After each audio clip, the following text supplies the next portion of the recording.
অবসরপ্রাপ্ত সেনা কর্মীকে সংবর্ধনা গ্রামবাসীদের। ঝরল পুষ্পবৃষ্টি। এই যেন এক ব্যতিক্রমী ঘটনা। সাধারণত দেখা গেছে এই পেশায় 40 বছর বয়স অতিক্রম করে বেশিরভাগ মানুষ বাড়িতে ফিরে এসে অন্য পেশাকে গ্রহণ করেন। এক্ষেত্রে যেন এক উলটপুরানির সাক্ষী থাকলো বাঁকুড়ার রায়পুর ব্লকের বাসিন্দা বিষ্ণুপদ সর্দার, যিনি দীর্ঘ 38 বছর দেশমাতৃকার কাজে নিজেকে নিয়োজিত করেছেন। বিষ্ণুপদ বাবু ভারতীয় সীমান্তরক্ষী বাহিনীতে সাব ইন্সপেক্টর পদে কর্মরত ছিলেন, যেখানে 40 বছর বয়স অতিক্রম করলেই এই চাকরি থেকে অবসর গ্রহণ করে পরিবারের সাথে একটা স্বাচ্ছন্দ্যের জীবন কাটাতে পছন্দ করেন বেশিরভাগ মানুষ।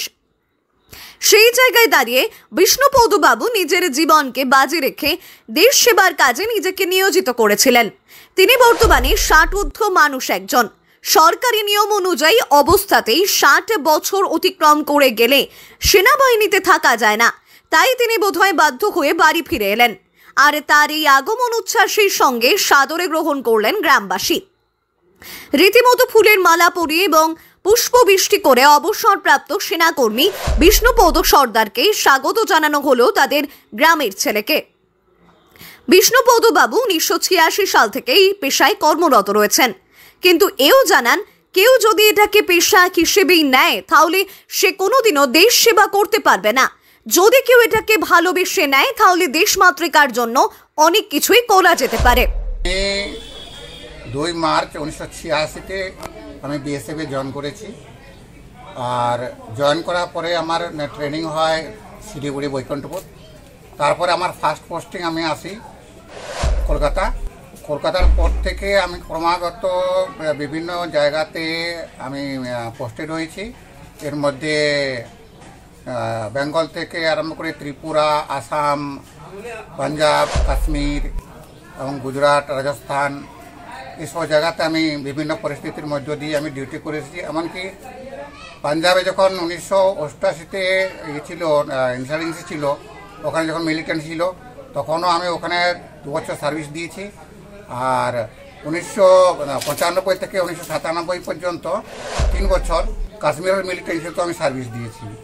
মোটামুটি আমাদের এই সার্ভিসের মধ্যে একটা জিনিস আছে যে একটা টাফ সার্ভিস এবং একটা অ্যাম্বিশন সার্ভিস। যে মানুষের একটা যে অ্যাম্বিশন থাকে সেই অ্যাম্বিশনটা এতে পুরা করা যায়।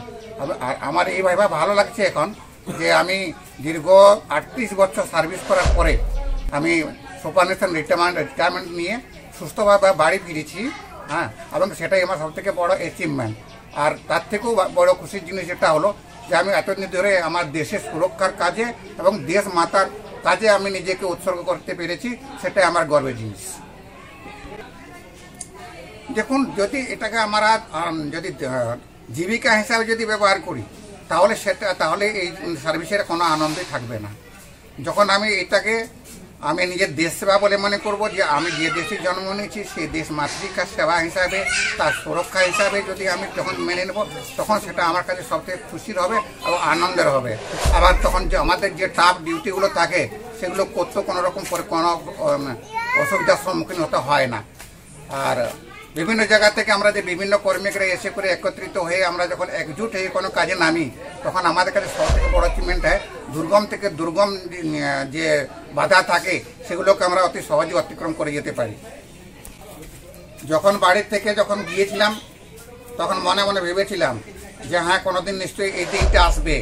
আর তখন এটাও ভেবেছিলাম যে যখন আমি ফিরবো তাহলে যেন হয়তো আমি ঠিক এইভাবেই ফিরি। আর যদি কোনোদিন আমি সেরকমভাবে হয় তাহলে যেন দেশ মাতার সেবা করতে গিয়ে যেন আমি এই তিরঙ্গাতেই আসি।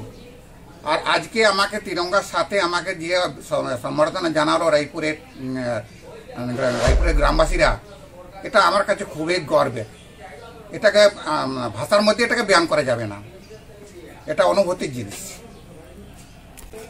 আমি বলবো এই যে সেনাবাহিনীতে যে পোশাকটা পরে আমরা ডিউটি করি আর যেসব জায়গায় ডিউটি করি, এই সৌভাগ্য সবার হয় না। তো তবুও আমি আমার যে নেক্সট জেনারেশন তাদের আমি এটুকুই বলবো যে সার্ভিস খুবই ভালো এবং দেশের হয়ে মানুষ তো জীবিকার জন্যে খায় দায় বিভিন্ন রকম কাজ করে, হ্যাঁ, আবার একটা সময় মৃত্যুর কোলে ঢলে পড়ে। এটাই একটা রুটিন। কিন্তু এই বর্দি আমাদেরকে একটা আলাদা করে ডিসিপ্লিন শেখায়, আলাদা করে কাজ করতে শেখায়, আলাদা করে দেশ মাতৃকার সেবা করতে শেখায়। তো নেক্সট জেনারেশনের জন্য আমি এটাই বলবো, সবাই যেন এগিয়ে আসুন, আপনারা এসে আপনারা দেশের কাজ করুন, দেশের সেবা করুন, এবং যাতে আমার দেশকে আরও সুন্দরভাবে সাজানো যায়, দেশকে আরও সুরক্ষা দেওয়া যায়, হ্যাঁ, আরও দেশকে উন্নতির শিখরে নিয়ে যায়, সেই কাজে যোগদান করুন। আমার নাম বিষ্ণুপদ সর্দার, আমি সাব ইন্সপেক্টর বিএসএফ। বাঁকুড়ার প্রত্যন্ত জঙ্গলমহলের রায়পুর গ্রামবাসীদের এই উদ্যোগকে যেন সাধুবাদ জানাচ্ছেন সকল স্তরের মানুষজন। উনি আমাদের দেশের সেনা, দীর্ঘদিন ধরে বিএসএফে ছিলেন এবং উনি ঘরে ফিরছেন। যেহেতু এতদিন ধরে নিজের মূল্যবান সময় দেশের জন্য দিয়েছেন এবং আমাদের জন্য দিয়েছেন, আমরা গর্ববোধ করি ওনার জন্যে। তো আমার মনে হলো আগামী প্রজন্মকে এই জিনিসটা জানানোর জন্যে আমরা একটু ওনাকে সম্বর্ধনা জানালাম ফুলের তোড়া দিয়ে এবং জাতীয় পতাকা দিয়ে এবং জাতীয় সঙ্গীত বাজিয়ে আমরা ওনাকে শোভাযাত্রা করলাম গোটা রায়পুর এলাকা জুড়ে এবং বহু মানুষের ঢল নেমেছিল তাতে।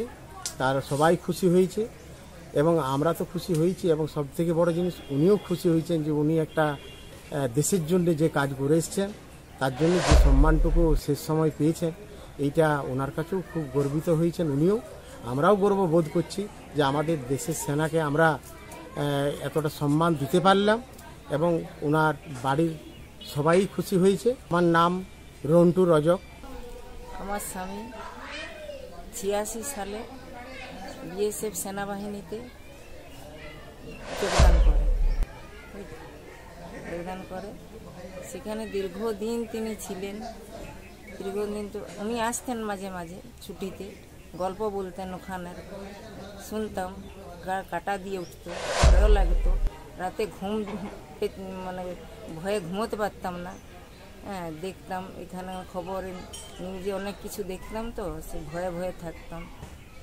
দেশের জন্যে উনি যে বাইরে এতদিন ধরে ছিলেন, হ্যাঁ, আমার খুব গর্ববোধ হয় যে উনি এতদিন ওখানে থেকে যে দেশকে রক্ষা করেছেন, দেশবাসীকে খুব ভালো লাগে আমার। হ্যাঁ, গর্ববোধ হয়। আজ তিনি এতদিন পর 38 বছর পর বাড়ি ফিরে এসেছেন। তাকে পেয়ে আমরা আজ পরিবার সবাই আমরা খুব গর্বিত, আনন্দিত যে বাড়ির মানুষ বাড়ি ফিরে এসেছে। সবাইকে বলবো এইরকম যেন বাকি প্রজন্মের ছেলেমেয়েরা যেমন এই সেনাবাহিনীতেই যায়, ওনারা থাকেন বলে আমরা দেশবাসীরা শান্তিভাবে থাকতে পারি।